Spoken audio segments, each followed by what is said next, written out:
in 2018, and of course did win DreamHack #1, who he took out his teammate Surgical Goblin. Yeah. It was, I mean, all of Liquid went there and had some great performances, but of course it was Surge and Canario in the finals, and Surge coming out on top. Of course, no bad blood, obviously. They came back from that and ran roughshod over the Vision in 2v2. Across from them, though, TenGod and Mikanbuya. Mikanbuya setting the record for finishing the 20-win challenge at 7 finishes in the original one back in 2018. Wow, and you know what? Canario and Surgical Goblin, look, if I lose a tournament to my teammate, if I take second, he takes first, that is a great position to be in. And now you see the bans are in. We've got Giant Skeleton from Team Liquid, and once again from TenGod and Mikanbuya, the Tornado. So I wonder if that is going to keep the Royal Giant decks out of the mix here with Giant Skeleton gone. Still a very viable win condition for 2v2, but I don't think we've seen it without Giant Skeleton in a long time. So TenGod and Mikan immediately taken to the skies. Will we probably expect a balloon to be paired here? Something we didn't see much in CRL West, of course. High Inferno. Very popular play when playing against the Lava Hound. However, a nice Ewiz in response. An Ewiz snowball, or Fireball snowball to get that Ewiz out of the mix and make sure that Lava Hound dies at the bridge. And there we go. Yep. A big balloon play. Lightning trying to stop it. Might sneak through. No, stopped at the last second by a very nice Mega Minion Baby Dragon combination. Yeah, not only were they there for the DPS, but also clogging up the aerial lane for that balloon to make its way through. You saw the negative elixir trade with the Fireball and the Snowball, both coming out from Canario, but you got to get the Ewiz out of there, or else that Lava Hound would have been way too healthy, and maybe we would have seen Tower down. And take a look at these two teams, Andrew. Surge and Canario kind of facing away from each other a bit, speaking very lowly, very slowly.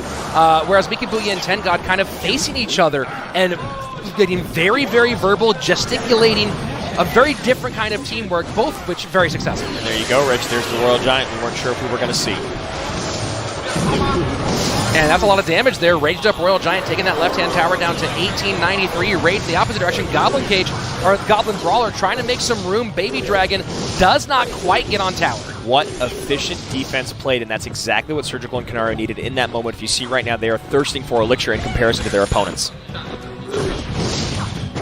That's a nice Baby Dragon Belch, a little bonus bit of damage for Team Liquid as we move into double elixir time. Mikan and TenGod choosing to lava up, an immediate Lumberjack RGM response frozen at the bridge. Those skeletons coming in, they can be so very effective. A lot of Fireball value given to Team Liquid, however. That freeze was beautiful, really just wiped that off the board, and now Team Liquid in trouble, has to find some way to deal with all this. The High Inferno one more time, pulls the balloon, but the Ewiz comes out, wiped out, that raged up balloon, making a beeline for the tower, last second lightning. What a great lightning, just holding. You knew it was going to come down, we were all waiting for it, but still, TenGod and Mikanbuya take a commanding lead. Massive hit here, down to 685, 15 seconds left before sudden death. The double Lumberjack in the right-hand lane, a very interesting play, maybe a slight miscommunication. You have to imagine that's exactly what happened. You see Canario shaking his head. Yeah, this should be it, Andrew. Very difficult to come back from this one, down to 424, now getting the spell range. Fireball a little behind, freeze in. Mikan and TenGod take game #1 of 2v2. That was an incredible showing for Mikan and TenGod. Not only was everything orchestrated so masterfully, you saw Surge and Canario, they still played great defense in that moment, but Mikan and TenGod had every answer, whether it was the balloon coming in late, the Ewiz up high to stop the Inferno Tower, just not enough there. And of course, the defensive freeze early on, very well played from Mikan and TenGod. It really feels like that defensive freeze is what sealed it for PONOS. At that moment, you know, you got to imagine that Liquid wasn't expecting a freeze to be played at that aggressively on defense that early when not in. You know, usually you see defensive freezes come out near the end when you're in trouble. Yeah. This is a defensive freeze played early that just wiped everything off the board and allowed that counter push to march down the left-hand side. Yeah, and of course the other thing that really hurt Team Liquid was the fact that they wasted that Lumberjack. They put 2 Lumberjacks down in the right-hand lane at the same time, which is something you never want to do. You never want to double drop ever in 2v2, and it happened right then. And of course, the missed Fireball at the very end didn't really matter at that point. It was already a game loss. So Mikan and TenGod feeling pretty good now with a game in hand. You can see their coach also feeling good as well. And take a look. I mean, take a look at the photo of this squad. Smiles across all their faces. They're just in a good mood. You see Reiki Jones, of course, always laughing, and Mika and Booyah feeling pretty solid as well. So we'll see if these guys can do it one more time and send us to the third and final best-of-5 set. You see Surge and Canario doubling down on their concentration. They knew there were some big mental mistakes that happened there. Now, I will say they played excellent defense, but they just could not manage the onslaught that PONOS threw at them. And now you can take a look over at the left-hand side. We can barely see the team picture for Liquid, and while still having a bit of fun, not quite the same effusive personalities as you get from PONOS. Wow, and that is quite the song. We just heard the Circle of Life off to the left here, and they are just belting it out, giving us a little bit of between-match entertainment here at the World Cyber Games, but it looks like these four boys are ready to go. Game number 2 on its way. PONOS looking to send this thing to the best-of-5. Liquid wants to get back in now. Even if they do lose this set, it's almost like Surgical Goblin kind of wants that. We know he wants it to that BO5 set, so we'll see what they do here. And opening up with the Golem pushed by the Prince. And in case you are just joining us here at the World Cyber Games, brought to you by Samsung, a reminder that Diego B did take the first set over Reiki Jones to put Team Liquid and CRL West up, but right now PONOS Esports firing back for CRL Asia. Prince nearly escapes, picked up by the Skeletons, and generally good defense played overall by PONOS, but they did spend quite a lot. One card should be able to take out both of these. Or they decide to eat it and go for another Golem push, as you do. And again, doing a very good job of making sure the Prince, now the Dark Prince, get behind the Golem and don't accidentally run to the outside. So Golem moving fast. Here's one of the more interesting things here, Rich, is that with Giant Skeleton out of play, that was one of the biggest reasons why the double Golem did not work throughout the regular season. The Giant Skeleton would stop everything in the lane behind the Golem and then stop all the DPS. A very nice defensive interaction there for Team Liquid, and look at that tower, Rich. Wow, all the way through down to 133, so that tower basically dead on the right-hand side and still able to deal with the Lava Loon push on the right. Nice giant snowball use. We haven't seen a ton of double snowball, but you gotta imagine that maybe Liquid was expecting that their opponents would go to the skies this time around. Yeah, so now Liquid going to create a big push in the left-hand lane. I doubt they're going to want to sacrifice the right, though they need to play some stout defense. Nope. Throwing the bats behind, but once that poison's down, that's going to be tower down. So Liquid choosing to go for the left-hand side and build up heavy. We'll see if this pays off. Yeah, and I really believe it will. There's almost no elixir in the hand of Ten God and Mika and Booyah. Everything getting tanked for by that goal, and only 133 on the bottom right, Rich. This has been perfect gameplay, and that explains the Giant Skeleton ban. Final 45 seconds. PONOS wants to find some way back. It seems unlikely at this stage. Surgical Goblin and Canario playing that double Golem perfectly. Fireball finishes off the tower, and at this point it's just elementary. Even that Ice Spirit coming in, trying to keep that Inferno Dragon off the tower. One elixir that they may want here on offense. And they've handled the balloons beautifully, Andrew. We talked about the difficulty of dealing with balloons, especially now with NATO not in hand because of the bans. And so far, Surge and Canario have not been phased by it. Wow. You see that fireball to knock everything back. The Goblin Cage comes down. Picture perfect defense. Canario and Surgical Goblin bouncing right back into the mix. So as easy as Mika and Booyah made it look like in game number 1, Surge and Canario do the same in response for game number 2. So now we have a third and final game. Team Liquid, one win away from sealing this entire competition for the West. PONOS looking to extend it and send ourselves to the third and final set. I think you just run it back, Rich. I really do. I think you run the double Golem back once again. Giant Skeleton has really been the kryptonite of that meta in the 2v2. You would just drop it right behind your opponent's Golem, and then it would blow up, destroying all the DPS troops. That can't happen anymore. So you have to orchestrate defense, you have to drop spells, and there's just so much elixir spent. You saw how much they spent on defending the right, and then Surge and Canario went all in on the left.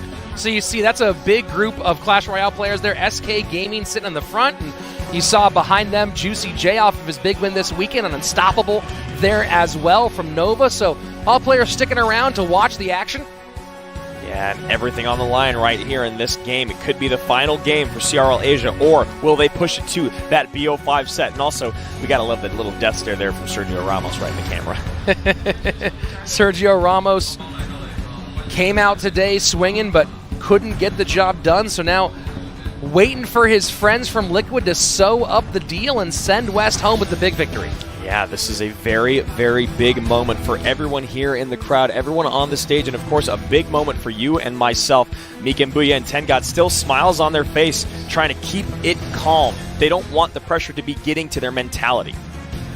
This would be a big, big victory for the West, even though this is, not the CRL World Finals. Last year, CRL World Finals, the West, both in Queso and Immortals, went out early. They had a really, really rough showing, and it kind of looked like the West had fallen behind Asia and China when it came to playing Clash Royale overall. Yeah. And so to come out here in this mid-season tournament and kind of put a stamp overall on the world, this is a big moment for all these teams. Yeah, and you can see everyone there taking their time, making sure they have the exact deck they want to bring out. Surgical Canario wiping the sweat off their hands, ready to go after that dominant second game. But they still remember how that first game went. So this could be it, Rich. Here we go, getting into game number 3, Team Liquid versus PONOS. I'm excited. Look at that again, the gesturing from Mika Mbuya. We saw this last season in December in Tokyo, and we see it again here. And again, like you said, Andrew, run it back, Golem again. And Lava Hound again for Tengad and Mika Mbuya. However, you got the Mega Minion in front of the Lava Hound. An interesting little misplay there. And the Princes behind the Golems just continue to speed up that process and force out some faster decision-making from their opponents. And that's a great lightning. Oh, Prince on the tower. Prince on the tower, now Golem on the tower will pop, and Golemite's doing a lot of damage, going to be down under 1,300 HP. Surgical Goblin and Canario already pulling away, but a big offensive push coming in from Tengad and Mika Mbuya. A lot of Elixir available, but we will see. Okay, there we go. Inferno Dragon down, Mega Minion easily handled, so a nice early lead from Liquid and a high Golem. A very, very high, very aggressive Golem, but Tengad and Mikan, they've only got the Goblin Cage, and it's not in cycle, so forced to use the freeze, they're in a lot of trouble. And this time the defensive freeze, very, very different than the last time that we saw it, where before it was kind of catching the opponents off guard. This time it was a desperation freeze, down to 577. Mika Mbuya Tengad in a lot of trouble. Already within spell cycle range, and an unfortunate series of interactions there for Tengad and Mika Mbuya. As you saw, the only card that you wanted to stay back behind the bridge was the Ewiz crossing by itself. Heading into double elixir time. PONOS struggling to keep this thing in check. Liquid looking better and better as time goes on. And here's a bit of an interesting switch. Last time when Surge and Canario within spell cycle range, they went opposite lane to create a lot of pressure. Now going in the same lane allows Mikan and Tengad to mount a big, big Lava Loon push, but that was a beautiful, beautiful series of events. Lightning Fireball back to back, and now Mega Minion doing enough to take care of everything on the back end, and with that Golem explosion, this is all but over. 40 seconds away from CRL West winning the WCG. Mika Mbuya and Tengad trying to stay alive. And another high Golem, so PONOS has to find some way to sell out, get on tower. 27 seconds remain. Here we go. Golem up front, making it so none of those DPS troops can get through. Mika and Tengad selling out. Raged up, that's gonna get the tower, it looks like, so Fireball comes in, Lightning saves it. That's going to be it. Team Liquid seals things for the West. CRL West are your WCG champions. And right there you see, vamos, let's go. And there you wanted to see the emotion from Surgical Goblin and Canario. You had it. They're not going to waste that energy before the win is in. And now all of CRL West celebrating, so happy to take this victory. They came in, had kind of an up and down showing on day number 1, then closed things out against China and came here against an Asian region that looked nigh unbeatable, and they just ran right through and had a great showing today. And you saw that very first deck that Surgical Goblin and Canario ran did not work out very well. Obviously a few misplays there throughout, but then the double Golem deck 2 times in a row. PONOS did not adapt. They needed a big building in there. The Goblin Cage wasn't going to cut it. You need the Inferno Tower, and right there is something that we did not see from Liquid last year. The camaraderie, the brotherhood, and now the WCG title. This is a big win for the West. As we mentioned before, not performing at their best in our previous season. This time in the mid-season tournament, CRL West overall. Everyone pulled their weight at different moments. SK got their big moments. Immortals had their big moments. But what better than the CRL West champions coming out with everything on the line and closing things out for the West and securing this WCG championship? Yeah, I could not be more proud of all the teams involved. All 9 teams here had excellent showings. CRL West does come out on top, but you saw CRL Asia was absolutely dominant throughout all of the qualifiers, beating out 12-0 China, 12-9 in the CRL West. But today, CRL West on top. Some astounding plays by Canario, Surgical Goblin, Immortals 2v2 squad, and of course Diego B in that first set, keeping everyone alive. This was absolutely incredible. And the big question here was, how would CRL West adapt to the ban meta, having not played with it for the entire season while Asia and China did? Well, no problems here. The ban's not an issue for them, and this is because they are professionals, highly well prepared. Talking with Luis in between our 2 matches today, saying that they knew everything that they're going to be facing up when they went against their opponents in Chaos Theory, and maybe there was some benefit where it was harder for the other teams to game against the CRL West squads because they hadn't played in the ban meta, where the data from the ban seasons gave the West an advantage in terms of scouting. And you see here CRL West taking the stage to celebrate that big-time victory, but one more time going back to that 2v2 set. The management of the spells from Surgical Goblin and Kanara. You saw the very, very late fireballs, the even later lightnings, which both gave you and I a heart attack. They were absolutely perfect. Here's the thing. If Lava Loon is popular, Fireball Lightning takes care of that problem. Yeah, the double spell drop. Very, very important to get that aimed and timed right. Yeah. And every single time worked out perfectly for Surge and Canario, and it just felt like in those last 2 games, Beacon and Ten God, we're punching the air. Yeah, I mean, they showed up very, very well in that first game with that Lava Hound deck. Surge and Canario, they adapted, they evolved, they adjusted, and that double Golem deck with the Giant Skeleton beatdown, you and I should have seen it coming. Honestly, PONOS should have seen it coming. That Giant Skeleton being the best way to respond to the double Golem deck, which has completely fallen out of the meta in CRL West because of that card, because of no bans, and now coming roaring right back in to that first place position. What a great performance by all of the teams here, but in the end, it was Team Liquid closing things out. Wonder if Surge is a little bit upset.